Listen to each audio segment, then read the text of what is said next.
comenzamos entonces la tercera mesa del coloquio.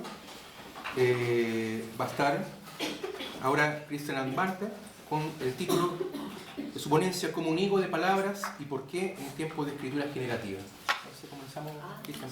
Ya, súper.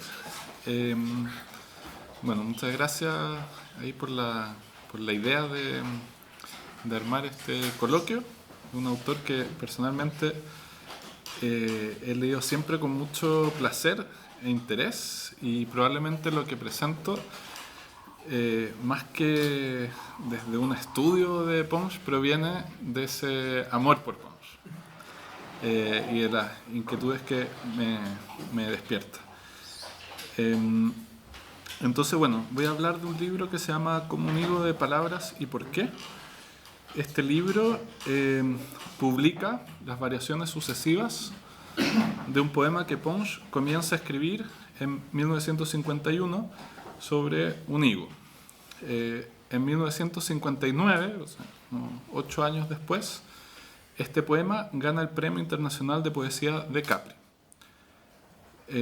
Después, en 1960, se vuelve a publicar este poema en el primer número de la revista Tel Quel. En esa ocasión, el poema aparece escrito dividido en 15 párrafos, 4 páginas que oscilan entre la prosa y algo que por momentos recuerda la forma del versículo. Después, el año 61, el poema aparece nuevamente en el Grand Recueil y con la misma versión que apareció en Tel Quel. Y entonces el libro, como un higo de palabras y por qué, aparece 16 años después, en 1977, esta vez mostrando los estados sucesivos del poema con el nombre que ya les mencioné.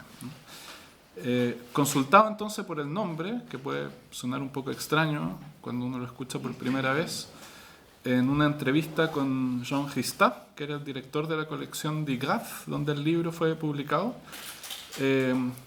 Pons responde: el cómo, por supuesto, es la manera de producir un texto que satisfaga mi placer, es decir, poner en él todo lo que yo quería poner.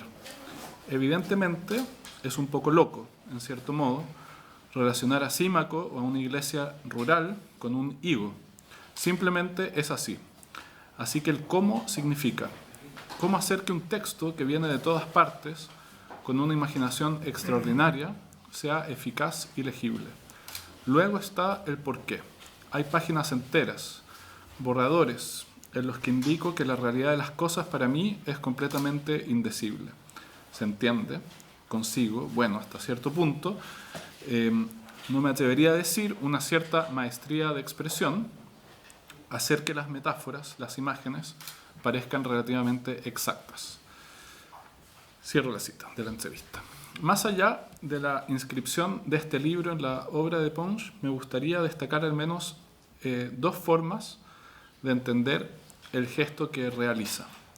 El primero es el que destaca en su libro Evidentia, Escritura y Visualidad en Francis Pons, Rodrigo Cordero aquí presente, y que consiste en entender las operaciones de Pons desde la figura retórica de la evidentia. Voy a citar a Rodrigo. La valoración del carácter imperfecto, es decir, literalmente inacabado, de la escritura en su intento por restituir verbalmente el objeto de emoción, supone un giro fundamental en el dar a ver implicado en la antigua figura de la evidencia. Este giro consiste en que la noción de evidencia ya no se propone como objetivo representar la imagen mental de un objeto sensible en la imaginación del receptor, sino que presentar de manera sensible el proceso textual de su producción, asumiendo los obstáculos con los que se encuentra al intentar cumplir con ese objetivo e incluso la misma imposibilidad de alcanzarlo, con lo cual adopta el carácter dinámico de un dar a ver que se muestra él mismo en el acto de su realización. Pero con ello, además, la noción de evidencia incorpora un aspecto que no estaba presente en el uso retórico antiguo y que consiste en la importancia que adquiere la materialidad del medio verbal en la pretensión de restituir la presencia sensible del objeto. Por esta razón, cabe considerar si acaso la escritura de Pons no implica precisamente una transformación de la antigua figura retórica de la evidencia, cuyo dar a ver, en consecuencia, ya no buscaría producir una imagen mental en la imaginación del receptor, sino que concedería una importancia crucial al medio material de la palabra en la restitución de la presencia de su objeto. Rodrigo, no voy a decir Cordero porque está acá, nos permite entender, por una parte, la preocupación de Pons por la renovación de la retórica y apreciar cómo esta tradición es trabajada y renovada por Pons. En efecto, el retorno a la imagen mental del higo es inseparable en el libro de la exhibición de una determinación, en el sentido como de un ensañamiento casi, escritural, para que esta imagen sea posible. Una segunda forma de entender el gesto, la primera entonces desde la retórica, podría ser desde la noción de conceptualismo, y quizás por eso en esta ponencia no voy a hablar tanto de las variaciones mismas de estos poemas en su especificidad. Entiendo el conceptualismo aquí de una manera bastante amplia, pero vinculada a los movimientos artísticos de los años 60 del siglo XX. Craig Dorkin recoge de Sol Lewitt una definición en su antología de escritura conceptual Against Expression. En el arte conceptual, la idea o el concepto es el aspecto más importante del trabajo. Algunas obras de arte, llega incluso a señalar, no necesitan ser vistas. El conceptualismo, así entendido, pone en valor una idea que luego ejecuta siguiendo las reglas o procedimientos propuestos. Podría decirse que el conceptualismo aproxima lógica y hermenéutica, donde principios generales y casos particulares se unen mediante una relación de causa y efecto. El valor poético de un poema conceptual en cierta medida se devalúa ante la idea que lo genera.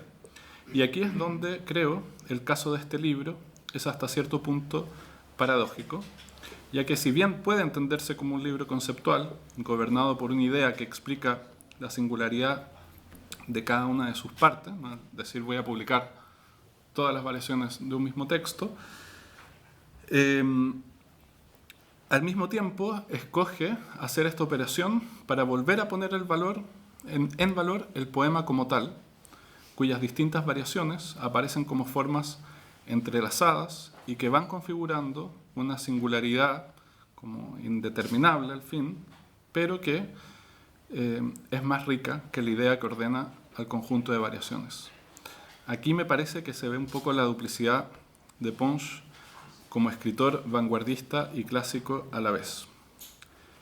Si bien Pons ha sido muchas veces vinculado a lo que se podría denominar, esto es lo que mandé como propuesta, este es el momento, se podría denominar una vuelta a las cosas mismas, donde justamente a través de esa vuelta se abre una posible aproximación a la naturaleza. Es el único momento en que hablo de la naturaleza, como los gestos que uno hace para incorporarse a los coloquios, a las invitaciones. Me interesa contrastar cómo ese retorno a las cosas mismas se acompaña de un cambio y movimiento constante en el despliegue de la escritura que busca efectuar ese retorno. Es el movimiento y el cambio aproximativo la condición para un retorno que queda entonces diferido y más bien desplegado en tanto que búsqueda permanente. Sin buscar responder de manera tajante a esta pregunta, me interesa más bien poder leer esta obra de Pons desde las condiciones técnicas desarrolladas en nuestra contemporaneidad.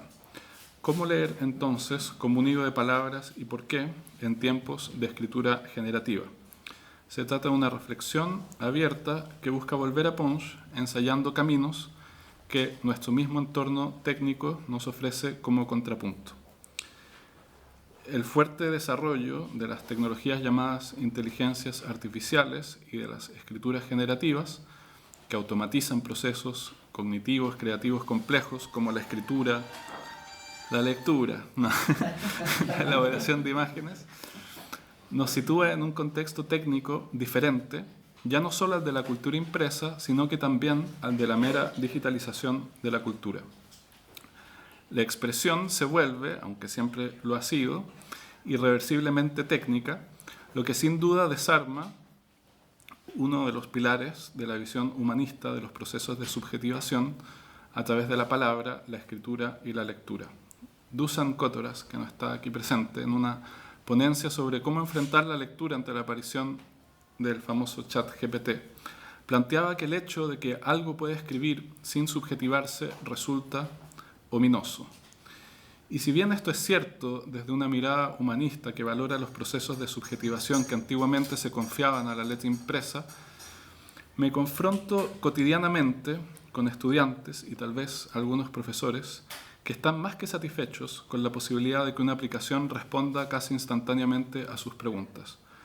De esta situación, que no me atrevo a generalizar, pero me veo muy tentado a hacerlo, postulo que ese humanismo que pone la expresión humana en el centro no es el modo de subjetivación predominante hoy en día, y probablemente nunca lo fue, y que el entorno técnico, económico actual más bien presupone que la escritura y la lectura son procesos que ocurren fuera del cuerpo humano. En definitiva, sin saberlo, me parece que la mayor parte de los estudiantes son más bien posthumanos, filosóficamente hablando, como cuando Hales plantea que el sujeto posthumano es una amalgama, una colección de componentes heterogéneos, una entidad material informacional, cuyos límites están en continua construcción y reconstrucción, al punto de que la conexión distribuida del posthumano complica la agencia individual. Cita de Hales. Claudio Celis, junto a Ada Popovic y, no sé cómo se pronuncia, Pei-Se Chou, proponen pensar la creatividad en este contexto de inteligencias artificiales generativas desde una perspectiva materialista relacional. En su texto no se trata de qué, sino de dónde está la creatividad. Proponen pensar la creatividad de las inteligencias artificiales prestando atención a la relación entre tecnologías, prácticas y fuerzas sociales, enfatizando la importancia del trabajo creativo, la automatización y la distribución de la agencia. El poder del trabajo el poder del trabajo permite ver, señalan, que las inteligencias artificiales generativas aceleran o sustituyen procesos que se habían vuelto formas específicas de fuerzas del trabajo en el capitalismo postindustrial. En este contexto, la IA, afirman, opera como una forma de acrecentamiento del control sobre el aspecto creativo de la fuerza del trabajo, sin sacrificar la flexibilidad y la novedad de las industrias creativas, manteniendo la tendencia hacia la precariedad contractual de las relaciones que caracterizan a estas industrias. Las IAs generativas implican una ventaja económica o práctica, y que por lo tanto amenaza también la empleabilidad, pero también son una fuente de transformación profunda de los procesos de trabajo. Las IA generativas desafían la arraigada noción de que la agencia creativa reside en lo humano, planteando, en cambio, que ésta se encuentra distribuida entre agentes humanos y no humanos. Esto, por supuesto, implica una modificación de las formas habituales de comprender la autoría y la propiedad intelectual. En otro texto, Claudio Celis, junto a Schultz, proponen dejar atrás las concepciones más antropocéntricas de la imaginación, entendida como facultad que permite proyectar lo nuevo desde lo ya dado. Cito: en el contexto posthistórico emergente gobernado por aparatos, el futuro, como promesa política humana de emancipación, se ve amenazada por el cálculo inhumano de probabilidades, promulgado por una nueva facultad de imaginación algorítmica. Ante esto, esbozan tres respuestas posibles. Cito: la primera exige un proyecto político humanista que salvaguarde la singularidad de la imaginación humana frente al cálculo inhumano de las máquinas algorítmicas. Las respuestas 2 y 3 van más allá de esta oposición entre humanos y tecnología para argumentar que o bien los humanos funcionan como algoritmos, que llaman de aproximación por fuerza bruta, que en el fondo consiguen sus resultados debido a la abundancia de recursos que permiten aproximarse a un resultado deseado, o bien que las redes neuronales, ¿no?, con las cuales trabajan estas inteligencias artificiales, funcionan como una facultad técnica de la imaginación capaz de reconocimiento de patrones y juicio reflexivo. Algo similar plantea una autora francesa que se llama Anne Allombert, que, siguiendo a Stigler, vuelve a plantear la noción de espíritu, pero esta vez como algo alojado entre los cerebros, cuerpos, conectados por medio de soportes técnicos simbólicos. El pensamiento, dice ella, no es ni un proceso neuronal ni la formalización de operaciones lógicas, sino, cito, un proceso de individuación psíquica y colectiva, un proceso en el que individuos vivos y deseantes se vinculan colectivamente, compartiendo símbolos y significados que siempre están inscritos, depositados y sedimentados en soportes técnicos y materiales que permiten manipularlos. Para Lombard, el libro y la imprenta cumplieron en su momento un importante rol en la colectivización del pensamiento, permitiendo la aceleración y circulación de saberes en la sociedad, facilitando la apropiación masiva de la cultura y la expresión pública de las diversas opiniones. ¿Qué hace Pons en Comunigo de Palabras y por qué? No es mi intención intentar hacer de este libro una especie de anticipación de la situación de la expresión en tiempos de imaginación algorítmica. Más bien, me interesa explorar cómo nuestro contexto puede o no aproximarnos a este libro en la medida en que este tiempo nos vuelve más atentos a la distribución de la agencia entre lo humano y lo técnico. Un primer punto a destacar sería que Pons, en su libro, realiza una operación, la de publicar todas las versiones de un mismo poema sin nunca mostrar una versión final. Entonces, Pons realiza una operación que desmonta al libro impreso como instrumento de subjetivación que desmaterializa la expresión. Si se trata de una consolación materialista, que es el subtítulo que el poema lleva en algunas versiones, lo es no solo porque podemos volver a un higo de palabras, sino también porque el libro acoge aquello que en general se borra de la expresión, entendida como un simulacro de la interioridad subjetiva. En el libro emerge el texto como resultado de una escritura material, con sus borrones, tachaduras, caracteres más o menos definitivos. Por otra parte, renuncia a la noción de un texto terminado y muestra esta como un proceso en que intervienen posibilidades diversas que se van luego reensamblando, combinando, sintetizando, etc. Lo que va siendo terminado es resultado de una serie de derivas. Vemos un entrenamiento que es parte de la escritura misma. Por otro lado, vemos constantemente que la escritura no emerge de la nada. Por momentos encuentra sus estímulos en otras lecturas, por ejemplo en los diccionarios. Y punto no menor, las versiones previas son también la materia que nutre las variaciones por venir. Pons muestra así que la escritura es un proceso que circula entre la imaginación humana, pero también mediada por los soportes impresos de otros libros y lo que la misma escritura va permitiendo combinar y componer.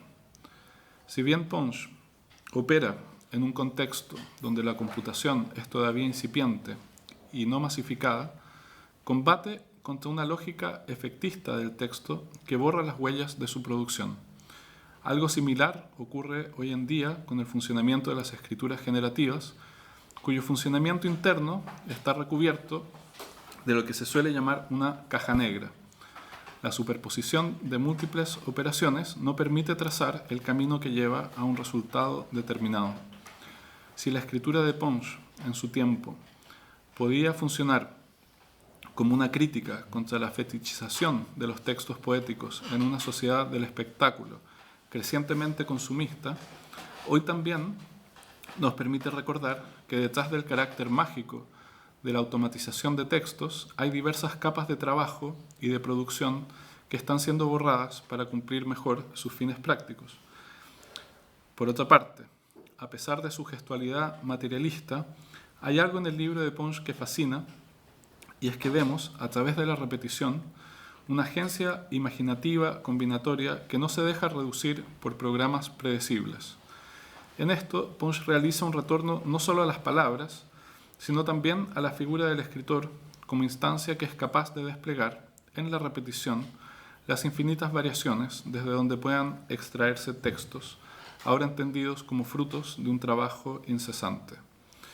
Hoy en día, las escrituras generativas nos sumergen en algo así como una conversación infinita, donde la repetición se ejercita sobre lo más probable, más que en la diferencia, y donde los textos emergen como respuesta a nuestras solicitudes, que vuelven a nosotros como la reaparición más probable de lo ya depositado en Internet.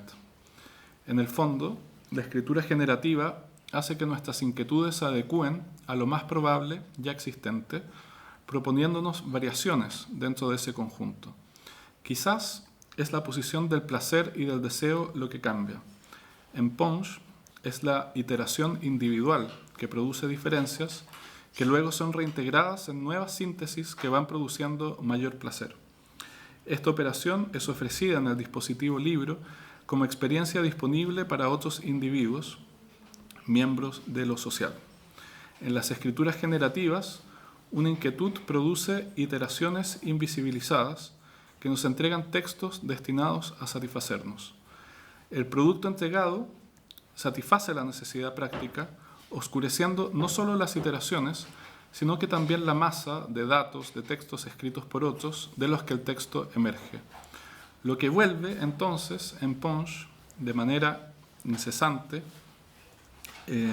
y que es probablemente lo más provocador para nuestra época, que busca escandalosamente la polarización y la novedad, es la búsqueda incesante del placer en la repetición y la exposición de este placer como tal desde un individuo que se afirma a sí mismo como nodo de producción de su propio placer.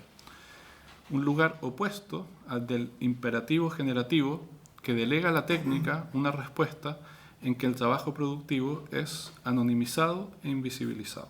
Eso. Muchas gracias.